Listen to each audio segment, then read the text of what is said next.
Hello guys, present perfect tense चल रहा था और इससे पहली वीडियो में आपको प्रेजेंट परफेक्ट के अफर्मेटिव और निगेटिव सेंटेंस पढ़ाए थे। इंटेरोगेटिव अलग से पढ़ाने के इसलिए डिसाइड किया है। इंटेरोगेटिव में वैरायटी बहुत है हर टेंस में, तो एक वीडियो में वो कंप्लीट नहीं हो पाता। चलो इंटेरोगेटिव सेंटेंसेस पढ़ते हैं प्रेजेंट परफेक्ट के। ये आइडेंटिफिकेशन पहले से लिखी हुई है, चुका है, चुकी है, चुके हैं, लिया है, दिया है। हेल्पिंग वर्ब हैज़ और हैव है ही, और वर्ब की थर्ड फॉर्म आती है। इंटेरोगेटिव फर्स्ट कैसे होते हैं पहले देखते हैं। Interrogative first sentences. Interrogative first sentences में सबसे पहले क्या आ जाता है हिंदी के सेंटेंसेस में? अगर क्या आए, क्या, कब, कहाँ, क्यों, कैसे की बात नहीं चल रही, केवल क्या, तो इंटेरोगेटिव फर्स्ट होता है वो। तो उसमें सबसे पहले हम हैज़ या हैव में से कोई सी एक हेल्पिंग वर्ब लिखेंगे अकॉर्डिंग टू सब्जेक्ट, सब्जेक्ट के अनुसार। फिर हम सब्जेक्ट लिखेंगे, then third form of the verb, then object और question mark after it, end में क्वेश्चन मार्क। और ये जो ऑब्जेक्ट है स्टूडेंट्स, ये कंप्लीमेंट भी हो सकता है, ज़रूरी नहीं ऑब्जेक्ट हो, और एक ऑब्जेक्ट हो सकता है इसके बाद एक कंप्लीमेंट भी हो सकता है, पर रूल में ऐसे लिखा जाता है। अब देखते हैं अब एक एग्जाम्पल।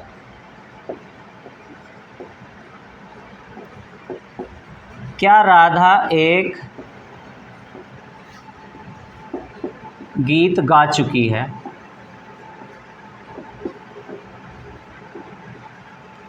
अब यहाँ पे क्वेश्चन मार्क लिखते हैं, क्वेश्चन मार्क लगेगा। अब सबसे पहले अब राधा क्योंकि सिंगुलर सब्जेक्ट है, इसके नीचे सब्जेक्ट के नीचे सब्जेक्ट हमने नोट कर लिया।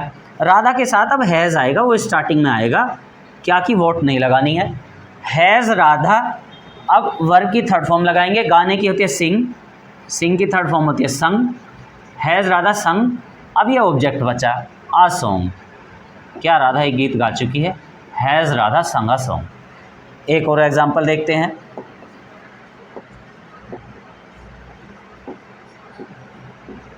क्या तुमने अपना पाठ याद कर लिया है?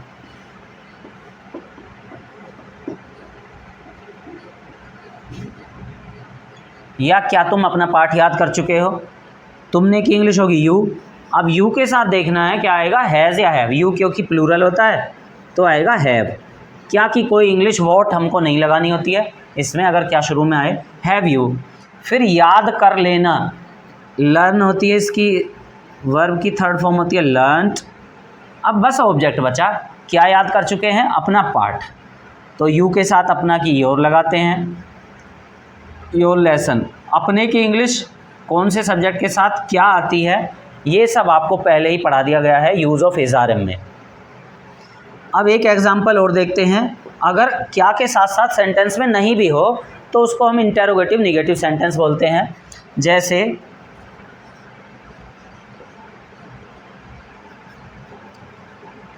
क्या उसने तुम्हें विज्ञान नहीं पढ़ाया है?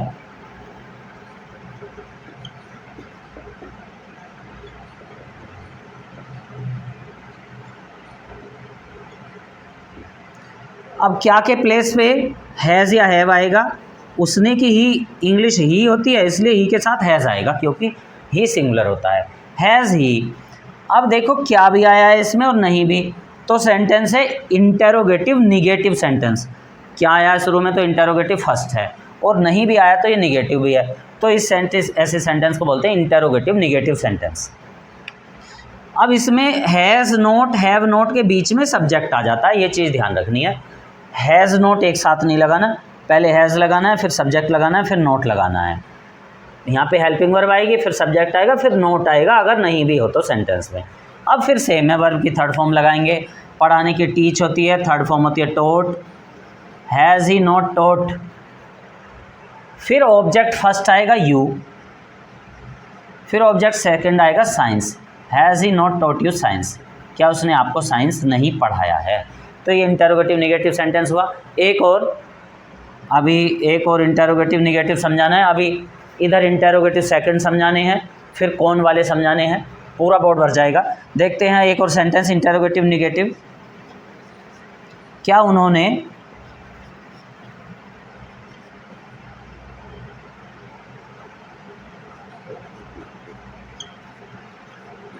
सोहन की सहायता नहीं की है।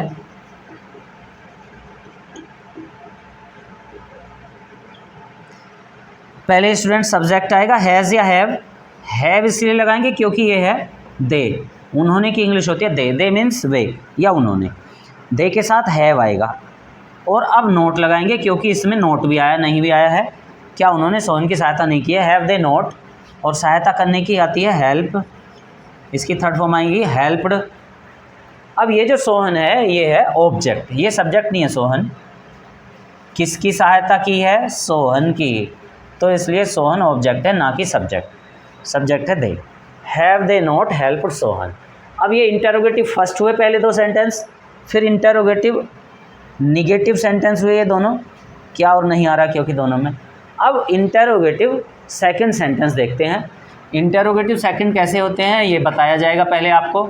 इंटरोगेटिव सेकंड होते हैं जब बीच में क्या आ जाए या कब आ जाए, क्यों, कहाँ, कैसे, किसका, कितना, कौन, कौन सा, इन सबको कहते हैं इंटरोगेटिव सेंटेंस सेकंड। अब इसका रूल लिखते हैं। सेम रूल यही है, बस यहाँ पे क्वेश्चन वर्ड और आ जाएगा। सबसे पहले स्टार्टिंग में आएगा क्वेश्चन वर्ड, क्या, कब, कहाँ, क्यों, कैसे, किसका, कितना, कौन, कौन सा की इंग्लिश आएगी सबसे पहले। After that subject, after that helping verb, then subject, then third form of the verb, then object, question mark. एक एग्जाम्पल देखते हैं। एग्जाम्पल में स्टूडेंट्स नंबर 5,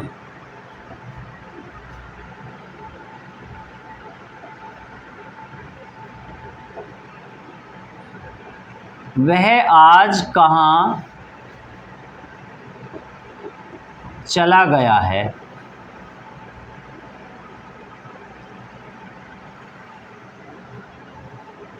तो स्टूडेंट्स इसमें देखेंगे हम, इसमें कहाँ आया है। अब कहाँ की ही सबसे पहले हम लिखेंगे कहाँ की इंग्लिश, फिर हेल्पिंग वर्ब लगाएंगे। देखो कहाँ की इंग्लिश क्या होती है, वेयर। उसके बाद हैज़ या हैव में से कोई सा एक आएगा हेल्पिंग वर्ब। वह तो ही होता है, ही के साथ आता है हैज़। यहीं पे बच्चे मिस्टेक करते हैं, पहले क्वेश्चन वर्ड तो लिख लेते हैं पर पहले सब्जेक्ट लगा लेते हैं वो यहाँ, ये गलत होता है। पहले हमको हेल्पिंग वर्ब यूज करनी है, फिर सब्जेक्ट यूज करना है। After that third form of the verb, चले जाना की गो होती है, गोन। और ये जो आज है टाइम वर्ड होता है, एडवर्ब ऑफ टाइम होती है ये। जो भी टाइम वर्ड होता है, आज, कल, सुबह, शाम, परसों, दोपहर, ये सबसे एंड में लगाया जाता है। Where has he gone today, वह आज कहाँ चला गया है। एक सेंटेंस और देखते हैं अभी, जिसमें अगर नहीं भी आ जाए तो वो इंटरोगेटिव निगेटिव सेंटेंस होगा।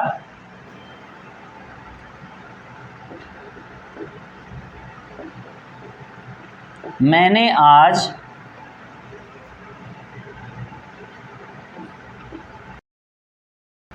अपनी किताबें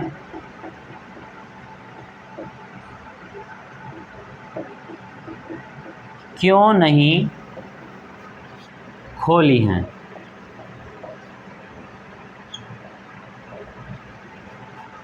अब क्यों भी आया इंटरोगेटिव है इसलिए ये, और नहीं भी आया तो ये निगेटिव है। सबसे पहले क्यों की लगाएंगे इंग्लिश वाई। अब हैज़ या हैव आएगा अकॉर्डिंग टू सब्जेक्ट। सब्जेक्ट तो आई है तो आई के साथ यूज करेंगे हैव। आई को प्लूरल माना जाता है पूरे प्रेजेंट टेंस में। वाई हैव आई, और वर्ब की अभी नहीं भी आया तो हैव और आई, हैव और नोट के बीच में सब्जेक्ट आएगा। हैज़ नोट, हैव नोट के बीच में सब्जेक्ट आएगा अगर इंटरोगेटिव निगेटिव सेंटेंस हो। Why have I note, verb की थर्ड फॉर्म लिखेंगे। वर्ब की थर्ड फॉर्म ओपन मीन्स खोलना, थर्ड फॉर्म होती है ओपन। अब बस ऑब्जेक्ट बचा, क्या नहीं खोला है, अपनी किताबें। आई के साथ अपनी की इंग्लिश माई आएगी, माई बुक। और जैसा कि पहले जो एडवर्ब ऑफ टाइम है, समय सूचक शब्द होते हैं, आज, कल, सुबह, शाम, दोपहर, परसों, अब ये सब एंड में आते हैं। Today end, we will write today in the end, end में हम टुडे लिखेंगे। अब स्टूडेंट्स कौन वाला सेंटेंस एक और देखें। कौन वाले सेंटेंस में क्या होगा, सबसे पहले हम हु लगाएंगे, after that helping verb, third form of the verb, then object. और क्वेश्चन मार्क जरूर। इंटेरोगेटिव सेंटेंसेस में क्वेश्चन मार्क जरूरी होता है। एक सेंटेंस देखे लेते हैं। हवा को किसने देखा है?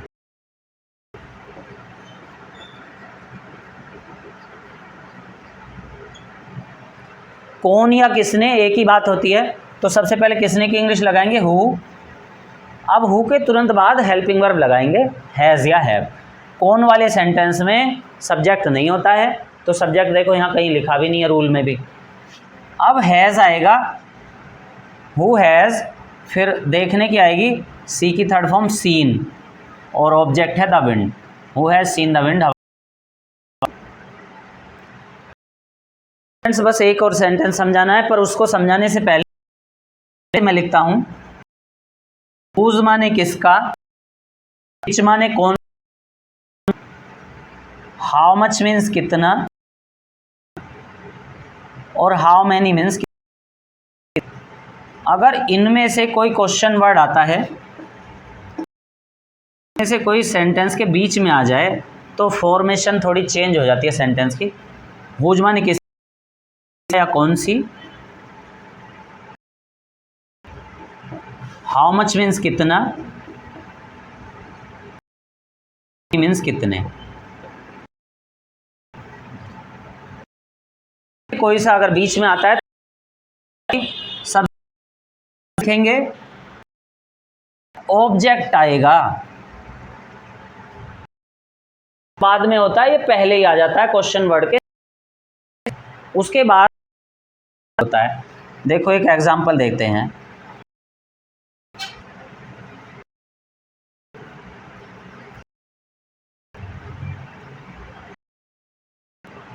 तुम कौन सा खिलौना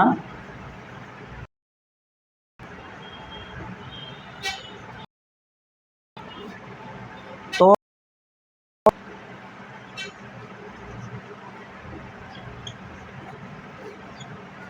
देखो कौन सा आया बीच में। अब पहले कौन सा की इंग्लिश आएगी विच, उसके तुरंत बाद खिलौना जो कि ऑब्जेक्ट है उसकी तुरंत यहाँ पे आ जाएगी, एंड में नहीं आएगी।